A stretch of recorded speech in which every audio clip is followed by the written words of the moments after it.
नमस्कार दोस्तों, आज इस वीडियो के अंदर मैं लॉ ग्रेजुएट्स के लिए, लॉ स्टूडेंट्स के लिए और लॉयर्स के लिए एक कंप्लीट जानकारी बार काउंसिल के अंदर रजिस्ट्रेशन के बारे में और हमारी लाइफ में एआईबी एग्जाम इतना ज्यादा जरूरी 2025 के अंदर क्लियर करना या उसके बाद में क्लियर करना क्यों जरूरी हो चुका है, इसके बारे में मैं आपको पूरा का पूरा कंप्लीट एक नॉलेज देने के लिए आया हूं। जो आप लोग अपने कलीग से, अपने सीनियर से, अपने साथियों से अगर बात करोगे तो कोई अलग अलग, कोई कुछ बोलेगा, कोई कुछ बोलेगा, अलग अलग जानकारियां आपको सुनने को मिलेंगी। बट मैं आपको ये चैलेंज करता हूं कि आप पूरी वीडियो को ये वाली वॉच करना, तो उसमें आपको सारी कंफ्यूजन, एक कंप्लीट जानकारी आपको मिल जाएगी, ताकि आप भी किसी को अगर बताना चाहोगे तो आप इजीली, कॉन्फिडेंटली सारी कंप्लीट डिटेल्स बता सकोगे। रिसेंटली आपको पता है 20 मई को honourable supreme court of India ने अपना जजमेंट पास करा था कि अगर आपको अब जुडिशियल एग्जाम्स के अंदर अपीयर होना है तो 3 साल आपके प्रैक्टिसिंग एडवोकेट के होने चाहिए, तब जाके आप जो है फॉर्म भर सकोगे। अब उसके लिए आपको जब 3 साल अपने मैंडेटरी कर दिए गए हैं, तो अगर 3 साल आपके नहीं हुए हैं तो सॉरी, आप फॉर्म पेपर भी नहीं दे सकते हो। और अब ये 3 साल मेरे कैलकुलेट कैसे होंगे, और एआईबी का एग्जाम इतना ज्यादा जरूरी क्यों हो गया है क्लियर करने के लिए? बहुत जरूरी है। अगर आपने एआईबी क्लियर नहीं करा ना तो बहुत दिक्कत आने वाली है आपके एडवोकेसी के प्रोफेशन में भी, आपके एग्जाम के प्रोफेशन में भी, और बाकी चीजें के लिए भी आपको बहुत ज्यादा परेशानियां आने वाली है। और इन फ्यूचर जो चेंजेस और आने वाले हैं ना, तो उसके लिए भी आपको यह समझना बहुत जरूरी है। तो सबसे पहले मैं आपको कंप्लीट जानकारी बताऊंगा और एक एक शब्द का इस्तेमाल जो मैं इस वीडियो के अंदर करूंगा वो बिल्कुल सटीक होगा। आपको कंफ्यूजन बिल्कुल नहीं होनी चाहिए। याद रखिएगा कि सर इसका मतलब कि आपने ये बोला है, सर इसका मतलब वो बोला है। मैंने आपको बहुत कंप्लीट ये स्टडी करने के बाद में, एक्सपीरियंस गेन करने के बाद में तब ये वीडियो बना रहा हूं। तो सबसे पहली बात, आपको क्या करना होता है, जैसे ही मेरी एलएलबी पूरी होती है तो मेरे को क्या कराना पड़ता है, स्टेट बार काउंसिल के अंदर एनरोलमेंट करवाना पड़ता है। अब कुछ लोग जो है स्टेट बार काउंसिल का मतलब भी नहीं जानते हैं। तो स्टेट बार काउंसिल का सीधा मतलब यही होता है कि आप जिस स्टेट में रहते हो ना, हर स्टेट में अपनी अपनी बार काउंसिल्स हैं। अब जैसे मैं दिल्ली में रहता हूं तो मेरी अपनी दिल्ली बार काउंसिल है। आप अगर यूपी में रहते हो तो आपकी यूपी बार काउंसिल है। तो आप महाराष्ट्र में रहते हो तो आपकी महाराष्ट्र बार काउंसिल होगी। और कुछ कुछ बार काउंसिल ऐसी होती है जो एक बार काउंसिल होती है बाकी, और 2-3 स्टेट को वो कवर करती हैं। कुछ बार काउंसिल ऐसी भी होती हैं। तो अलग अलग जगहों के अलग अलग अपने बार काउंसिल के नाम हैं। तो ऐसे ही यहां पे होता है स्टेट बार काउंसिल। तो यहां पे मेरे को अपना एनरोलमेंट करवाना पड़ेगा। अब कुछ बार काउंसिल की अपनी फीस स्ट्रक्चर का प्रोसीजर अलग होता है कि भाई हम तो इतने पैसे लेंगे, हम इतने पैसे लेंगे, हम उतने पैसे लेंगे रजिस्ट्रेशन कराने के लिए। किस चीज के लिए पैसे लेंगे? रजिस्टर कराने के लिए। अब रजिस्ट्रेशन कराने का मतलब क्या होता है? जैसे मेरी एलएलबी पूरी हुई है तो मेरे को क्या एडवोकेट मान लिया जाएगा? नहीं, मुझे लॉयर माना जाएगा। मुझे लॉयर माना जाएगा कि हाँ भाई एक ऐसा व्यक्ति है जिसने कानून की पढ़ाई करी है। अब कानून की पढ़ाई करी है तो मैं लॉयर बना हूं। अब मुझे कोर्ट में अगर केस लड़ने के लिए जाना है या कोर्ट में प्रैक्टिस करनी है, जिससे कि मेरा वकालत का, मेरा एडवोकेट का एक्सपीरियंस काउंट होगा, तो यार उसके लिए तो मेरे को रजिस्ट्रेशन कराना पड़ेगा। तो घूम फिर के बात कहां जाती है? स्टेट बार काउंसिल के अंदर आपको एनरोलमेंट करवाना बहुत जरूरी है। अब स्टेट बार काउंसिल के अंदर मैंने एनरोलमेंट करवाने के लिए 750 रुपए फीस पे करी है। उसके बाद एडिशनल अगर कोई चार्ज मेरे को पे करना है जो मेरी स्टेट बार काउंसिल के द्वारा बोला गया है, तो वो मैंने पे करके एट द एंड मैंने अपना स्टेट बार काउंसिल के अंदर एनरोलमेंट फुल्ली तौर पर करा लिया है। तो स्टेट बार काउंसिल के अंदर एनरोलमेंट कराने के बाद में क्या होता है, आपको सर्टिफिकेट दिया जाता है। और सर्टिफिकेट के अंदर एक नंबर होता है, और वो आपका नंबर जीवन भर तक के लिए आपका साथ रहता है। तो वो आपको नंबर चाहिए होता है। जैसे मैं दिल्ली में रहता हूं तो दिल्ली के अंदर डी होता है, फिर उसके ऑब्लिक, फिर हमारा नंबर होता है, ठीक है। फिर हमने किस साल अपना एनरोलमेंट करवाया है, जैसे मान लेते 2025 में अगर मैं ये वीडियो बना रहा हूं तो 2025, तो ये हमारा एक एनरोलमेंट नंबर हमें दिया जाता है। तो डी मतलब दिल्ली और एनरोलमेंट नंबर और कौन से साल में मैंने एनरोलमेंट करवाया था। तो अगर कोई भी मुझसे पूछेगा या स्टेट बार काउंसिल या दिल्ली बार काउंसिल के अंदर मैं जाऊंगा तो मुझसे वो पूछेंगे अपना डी नंबर बताइए। तो डी नंबर मुझे ये वाला बताना पड़ता है, और ये नंबर बहुत जरूरी होता है। अब उसके बाद जब मैं स्टेट बार काउंसिल के अंदर अपना एनरोलमेंट करवा लेता हूं तो क्या जीवन भर तक के लिए मेरा एनरोलमेंट हो जाता है? नहीं। तो एक बात को और याद रखिएगा, मान लेते हैं मैंने 1 जनवरी 2025 को अपना स्टेट बार काउंसिल के अंदर एनरोलमेंट करा लिया है, ठीक है। तो अब ये जो एनरोलमेंट मेरा हुआ है स्टेट बार काउंसिल के अंदर, तो ये एनरोलमेंट मेरा कितने टाइम तक के लिए वैलिड रहता है? 2 सालों तक के लिए। 2 सालों तक के लिए, यानी कि ये कितने टाइम तक के लिए वैलिड रहेगा? 1 जनवरी 2027 तक के लिए मेरा वैलिड रहेगा। अब ये क्यों किया जाता है यार? यार करना है तो एक साथ कर देते यार, मेरा लाइफ टाइम तक के लिए एनरोलमेंट कर लेते, बट ये 2 साल तक के लिए मेरे को वैलिड क्यों करा हुआ है? अब क्या होगा इसके अंदर? तो यहां पे बोला जाता है, इनका बार काउंसिल वालों को अपने प्रोसीजर है, रूल्स हैं, उन्होंने बोल रखा है कि ये 2 साल का जो आपका एनरोलमेंट करवाया जा रहा है ना, तो ये इसलिए करवाया जा रहा है कि हम आपको एडवोकेट की एज अ फील दे सके। एक ऐसा आपको एडवोकेट तो बन गए हो, जैसे ही आप स्टेट बार काउंसिल के एनरोलमेंट करा लोगे उस दिन से आप वकील बन जाओगे, एज ए एडवोकेट बन जाओगे। तो आपका लॉयर का टैग हटा के आप एडवोकेट बन जाओगे। अब आपको अपनी स्टेट के अंदर कोई भी डिस्ट्रिक्ट कोर्ट में जाके आप प्रैक्टिस करना शुरू कर सकते हो, ये काम हो जाता है। ठीक है, तो अब ये 2 साल का क्या क्राइटेरिया है? अब इस 2 साल के अंदर ये बोला गया है कि आपको अब 2 साल में एआईबी का एग्जाम क्लियर करना है। अब 2 साल में एआईबी मतलब मुश्किल से मोटी मोटी बात करें तो 2 बार ही एआईबी होगा। अब वैसे तो एआईबी के रूल्स के अंदर लिखा है कि 1 साल में 2 बार हम एआईबी कंडक्ट कराएंगे, but due to the gap और बहुत सारे अपने रूल्स भी फ्रेम करे जाते हैं, ऑब्जेक्शंस रेज होते हैं, तो उसकी वजह से बार काउंसिल वाले जो है ना एआईबी जो है एक ही बार कंडक्ट करवा पाते हैं 1 साल के अंदर। तो अगर 2 साल के लिए मेरे को टाइम टेन्योर दिया है तो मेरे को एआईबी देने का मौका 2 बार मिलेगा, हाँ है ना। तो आपको 2 साल में एआईबी का एग्जाम देना होता है। अब ये एआईबी एग्जाम के अंदर क्या होता है, 100 क्वेश्चन आते हैं, 18 से 20 आपके सब्जेक्ट्स होते हैं, नेगेटिव मार्किंग नहीं होती है, एमसीक्यू का पेपर होता है, तो वो आपको देना पड़ता है। तो जब वो एआईबी आप दे लेते हो तो आपने एआईबी मान लेते क्लियर कर लिया, तो अब ये जो 2 साल ये जो टेम्परेरी आपका बना हुआ था, अब आपका परमानेंट एनरोलमेंट हो जाएगा, अब आप परमानेंट एडवोकेट बन जाओगे। तो इसके लिए हमारे को एआईबी एग्जाम क्लियर करना बहुत जरूरी है। अपना परमानेंट अपना रजिस्ट्रेशन एज ए एडवोकेट का थप्पा लेने के लिए एआईबी एग्जाम करना देना जरूरी है, क्लियर करना जरूरी है, ताकि हमारा जो एनरोलमेंट है वो परमानेंट स्थिति में आ सके। ये बात आपको क्लियर हो गई? चलो, ये एक सिंपल सी बात हो गई है। अब जैसे मेरा एआईबी एग्जाम मान लेते हैं क्लियर नहीं होता है, यहां पे अब ये मेन इशू वाली बात आ जाती है कि मान लेते हैं मेरा एआईबी एग्जाम क्लियर नहीं होता है तो मेरे को परमानेंट एनरोलमेंट नहीं मिलेगा। तो चलो मैंने 2025 के अंदर एआईबी दिया तो एआईबी मेरा क्लियर नहीं हुआ, 2026 के अंदर मैंने एनरोलमेंट अपना एआईबी दिया, मेरा एआईबी क्लियर नहीं हुआ, तो क्या होगा? अब 2027 आ गया, अब 2027 आ गया है, तो ऐसे केस में मेरा जो टेम्परेरी एनरोलमेंट था वो 1 जनवरी 2027 तक का था। तो उसके बाद क्या होगा? मैंने एआईबी क्लियर नहीं करा, तो याद रखना आपका जो ये एडवोकेट का आपको जो ये दिया हुआ था टैग और आपका जो एनरोलमेंट था वो सस्पेंड हो जाता है, वो सस्पेंड हो जाता है। इस बात को याद रखिएगा। अब इसके पीछे का मैं लॉजिक भी बताऊंगा कि सर अब इतनी ज्यादा ये डिटेलिंग क्यों आप बता रहे हो, इसके पीछे का रीजन क्या है, मैं आपको आगे चल के भी बताऊंगा। तो ये जो आपका टेम्परेरी एनरोलमेंट है ये सस्पेंड हो जाता है। सस्पेंड एज इन, क्योंकि आपको तो टेम्परेरी एनरोलमेंट था और 2 साल के अंदर एआईबी क्लियर करना था, आपने किया नहीं है, तो आपका जो एनरोलमेंट का स्टेटस है वो सस्पेंड कर दिया जाएगा। अब इसके बाद क्या होगा? मान लेते हैं 2027 आ गया, मेरा तो एनरोलमेंट सस्पेंड हो चुका है 1 जनवरी 2027 के लिए, तो सर अब मैं क्या करूं? आपको कोई टेंशन नहीं लेनी है, आपको दोबारा फॉर्म भरना है।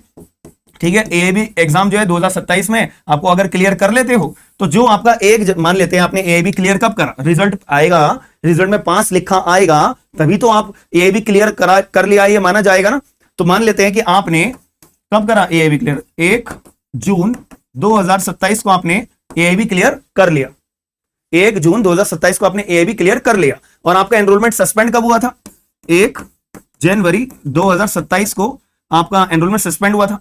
तो अब अगर इसका टेन्योर निकाले तो जनवरी से फरवरी, फरवरी से मार्च, मार्च से अप्रैल, अप्रैल से मई, मई से जून, तो 5 महीने तक के लिए तो आपका जो एनरोलमेंट है वो सस्पेंड रहेगा। 5 मंथ्स के लिए तो आपका एनरोलमेंट सस्पेंड रहेगा। और फिर आपका रिवाइव कब होगा? आपका जो कंटिन्यू प्रैक्टिस अगर कैलकुलेट करने की बात आएगी तो वो रिवाइव कब होगा? 1 जून 2027 से आपका काउंट होना शुरू हो जाएगा। तो यानी कि अगर मैं बात करूं मैंने एनरोलमेंट कब कराया था? 1 जनवरी 2025 को, कब तक बरकरार रहा था? 1 जनवरी 2027 को। तो मेरा ये तो हो गए 2 साल, ये तो हो गए मेरे 2 साल। ठीक है जी। अब मेरे को जुडिशरी में पेपर देना है तो उसके लिए मेरे को 3 साल का एनरोलमेंट चाहिए, 3 साल का। तो अब मैंने एआईबी क्लियर कब करा? 1 जून 2027, तो यहां पे आ जाओ, 1 जून 2027 को मैंने क्लियर करा। तो यहां से मेरी अब नई प्रैक्टिस शुरू हुई है, यानी कि 2 साल 5 महीने का मेरा एडवोकेट की प्रैक्टिस कैलकुलेट नहीं करी जाएगी, 5 महीने मेरे कट कर दिए जाएंगे। याद रखना, ये 5 महीने मेरे कट हो जाएंगे। तो मेरे को अब 1 जून 2027 से लेके 1 जून 2028 तक और मेरे को 1 साल की प्रैक्टिस करनी पड़ेगी। ठीक है, तब जाके ये 2 साल और 1 साल मिलके मेरे कितने बनाएंगे? 3 साल। तब जाके उसके बाद यानी कि 1 जून 2028 के बाद में जो जुडिशियल एग्जाम आएंगे मैं तब जाके अपना पेपर दे सकूंगा। ये कहानी है। तो एट द एंड मुद्दे की बात क्या निकल के आती है कि जितनी जल्दी हो सके एक बारी में ही आपको एआईबी क्लियर करना है। It is very important. It is very important, वरना आपका जो 2 साल के बाद जो ये रजिस्ट्रेशन है ना, ये सस्पेंड कर दिया जाएगा। ये क्लियर रूल है, ये पहले भी थे, उससे पहले भी थे, और अभी इतना ज्यादा ये कैलकुलेट करने का क्यों इतना सर बर्डन किया जा रहा है? केवल और केवल इसीलिए क्योंकि सुप्रीम कोर्ट ऑफ इंडिया ने अपना जजमेंट पास कर दिया भाई 2020 में सुप्रीम कोर्ट ने बोल दिया है कि अगर आपको जो है जुडिशरी में अगर अपीयर होना है तो उसके लिए आपको 3 साल की प्रैक्टिस मैंडेटरी है। और दूसरी बात समझ लो यार, एपीपी के एग्जाम आते हैं, दिल्ली एपीपी आया था, 2 साल की प्रैक्टिस मांगी थी उसमें, हाँ है ना, तो उसके लिए 2 साल या 3 साल की प्रैक्टिस, 3 साल की प्रैक्टिस शायद उसमें भी मांगी थी, ठीक है। तो उसके लिए भी आपको ऐसे ही कैलकुलेट करना पड़ेगा अपना टाइम पीरियड।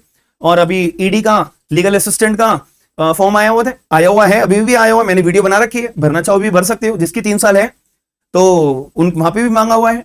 तो अब मुद्दे की बात ये आती है, सर मेरा जो प्रैक्टिस कब से कैलकुलेट करी जाती है? मैंने आपको भी क्लियर बता दिया, जैसी मेरी एलएलबी पूरी हुई, जैसे मैंने स्टेट बार काउंसिल में एनरोलमेंट करवाया, तो वो एक सर्टिफिकेट देंगे, उस पर जो डेट लिखी हुई होती है, बात खत्म। उसी दिन से आपकी प्रैक्टिस कैलकुलेट स्टार्ट हो जाती है, वहीं से शुरू होगी, वहीं से कैलकुलेट करी जाएगी, वहीं से सब कुछ होगा। बट ये जो सस्पेंशन वाला टाइम पीरियड है ना, इस पर ध्यान देना है आपको। 2 साल का टेम्परेरी होता है, एआईबी क्लियर 2 साल में नहीं करा तो सस्पेंड हो जाएगा। कब तक रहेगा? जब तक एआईबी क्लियर नहीं करते हो, बात खत्म, ठीक है जी। और एक छोटा सा यहाँ पे मुद्दे वाला पॉइंट और आता है कि सर हम जब अपना एआईबी का अपना ये तैयारी करते हैं, तो एआईबी तैयारी हमारे को करने के लिए क्या दिमाग में चीजें याद रखनी है? देखो, आपको इंडेक्स सबसे ज्यादा जरूरी है याद करना, समझना, कौन सा क्वेश्चन कौन से सब्जेक्ट में से आ रहा है, पूछा जा रहा है, इसका एक अवेयरनेस और ओवरव्यू हर एक सब्जेक्ट का होना जरूरी है। क्योंकि अगर हम बात करें ना 3 से 4 साल के एआईबी एग्जाम्स के लिए, तो लेवल ना धीरे धीरे बढ़ चुका है। अब कुछ लोग बोलेंगे नहीं एआईबी तो बहुत इजी है, या जिसका पेपर क्लियर हो गया तुक्के से या मेहनत करके, तो वो तो बोलेंगे, जिसने मेहनत करी है उसको पता है कि क्या वैल्यू है।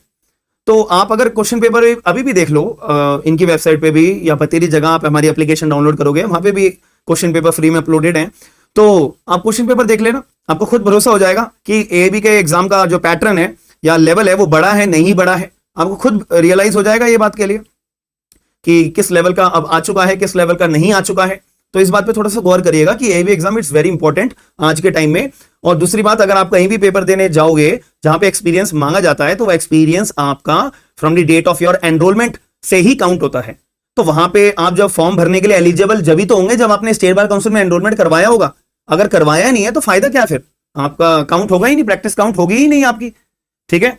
और एक इंपॉर्टेंट बात और है, जैसे कि मान लेते हैं मैंने नाम लिया था, दिल्ली एपीपी का फॉर्म आया था, हाँ है ना, इन्होंने इसमें 3 साल की प्रैक्टिस मांगी है, ठीक है। अब ये 3 साल की प्रैक्टिस में शो कैसे करूंगा? अरे भाई, डेट ऑफ एनरोलमेंट जैसे मान लेते हैं 1 जनवरी 2022 में मेरा एनरोलमेंट हुआ, तो 22 से 23, 23 से 24, 24 से 25, यानी 2025 में दिल्ली एपीपी का फॉर्म भर सकता हूं मैं, ठीक है। ये ए नाम का व्यक्ति फॉर्म भर सकता है, ठीक है जी, क्योंकि इसके 3 साल हो गए। अब भरने के लिए वो फॉर्म में लिखा हुआ है, अगर फॉर्म में लिखा हुआ है कि सर्टिफिकेट अपलोड करिए कि आपके 3 साल हो चुके हैं, अब वो सर्टिफिकेट मुझे कौन देगा? तो याद रखना, आप जैसे स्टेट बार काउंसिल में आपने एनरोलमेंट करवाया, मान लेते मैं दिल्ली वाला हूं, तो दिल्ली के अंदर मैंने अपना दिल्ली बार काउंसिल, ठीक है, तो दिल्ली बार काउंसिल के अंदर जैसे मैंने एनरोलमेंट करवाया अपना, ठीक है, तो उसके बाद मेरे को थप्पा मिल गया कि हाँ मैं एडवोकेट बन चुका हूं। तो मैंने अभी आपको एक शब्द का इस्तेमाल करा था कि आप अब अपनी स्टेट में किसी भी डिस्ट्रिक्ट कोर्ट में जाके प्रैक्टिस करना शुरू कर सकते हो। तो जब मैं डिस्ट्रिक्ट कोर्ट में जाऊंगा तो यार डिस्ट्रिक्ट कोर्ट के अंदर अपनी बार एसोसिएशंस भी तो होती है, हाँ है ना, अपनी बार एसोसिएशंस भी तो होती है। तो यहां पे क्या मेंबरशिप लेनी चाहिए या नहीं लेनी चाहिए? उसका फायदा क्या होता है? देखो सीधी सी बात है, फायदा बहुत सारी चीजों का होता है, बट मैं एग्जाम पॉइंट ऑफ व्यू से बात करूंगा, मुद्दे की बात, तो बार एसोसिएशन के अंदर आपको मेंबर बन जाना चाहिए हाथों हाथ। जिस दिन आपने स्टेट बार काउंसिल में एनरोलमेंट करवा लिया, उसके बाद कोई भी नजदीकी डिस्ट्रिक्ट कोर्ट में जाके आप अपनी बार एसोसिएशन की मेंबरशिप जरूर लीजिए। उससे फायदा क्या होगा? अब जैसे कि एक्सपीरियंस मेरे को शो करना है कि मैंने 2022 से लेके 2025 तक मैं कंटिन्यूअस प्रैक्टिस कर रहा हूं वगैरह वगैरह, तो उसके लिए सर्टिफिकेट चाहिए होगा ना, तो वो सर्टिफिकेट मुझे बना के कौन देगा? बार एसोसिएशन ही तो देगा आपको बार एसोसिएशन देगा। आप इनके ऑफिस में जाइएगा डिस्ट्रिक्ट कोर्ट के अंदर, हर डिस्ट्रिक्ट कोर्ट में बार एसोसिएशन के ऑफिस बने होते हैं, सर मेरे को सर्टिफिकेट बना के दीजिए, तो वो सर्टिफिकेट आपके पास आ जाएगा, तो वो सर्टिफिकेट आप फॉर्म भरते टाइम अपलोड कर दीजिए, बात खत्म। वरना और कौन देगा आपको सर्टिफिकेट? स्टेट बार काउंसिल भी दे सकता है, ठीक है, तो अगर घर के पास आपके इनका ऑफिस है तो आप इनसे भी बनवा सकते हो बार एसोसिएशन की मेंबरशिप, फिर आप लेने की जरूरत नहीं है। बट मैं आपको यही रिकमेंड करूंगा कि बार एसोसिएशन की मेंबरशिप भी जरूर हाथों हाथ ले लीजिए। तो ये सब काम अगर आप कंप्लीट बेसिस पे कर रहे हो, कंटिन्यू कर रहे हो, तो आपको लाइफ में डॉक्यूमेंटेशन के रिगार्डिंग, एनरोलमेंट के रिगार्डिंग कोई भी लाइफ में कोई कंफ्यूजन नहीं रहेगी, और जो जुडिशरी एग्जाम्स को क्लियर करने का आपका सपना है उसमें भी कोई दिक्कत नहीं आएगी। तो मैंने भी क्या बताया, एलएलबी के बाद स्टेट बार काउंसिल में एनरोलमेंट कराना है, 2 साल के लिए टेम्परेरी एनरोलमेंट होता है, इन बिटवीन आपको ये भी क्लियर करना है for your permanent membership in the state bar council.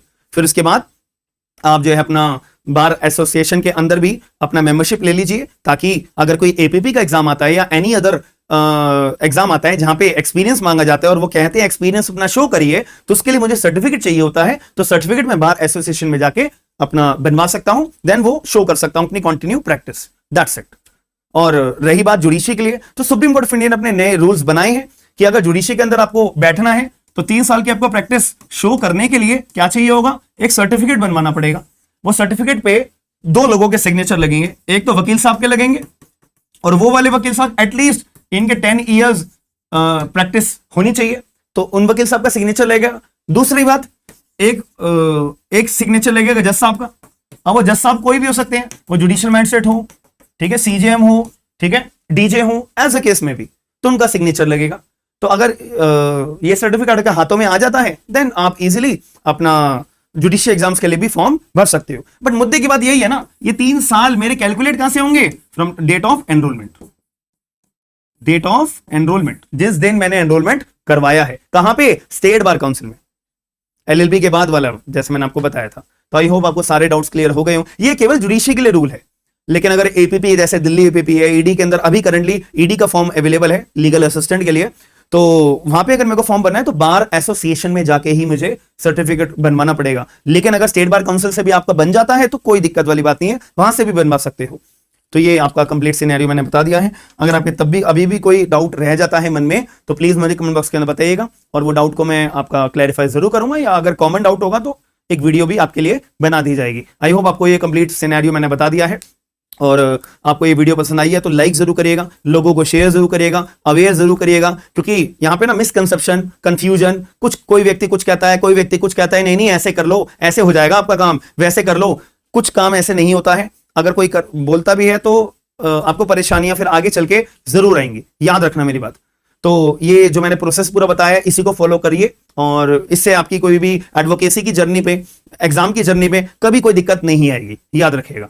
और वीडियो पसंद नहीं है तो लाइक शेयर सब्सक्राइब जरूर करेगा। मिलते हैं नेक्स्ट वीडियो के अंदर। थैंक यू, धन्यवाद।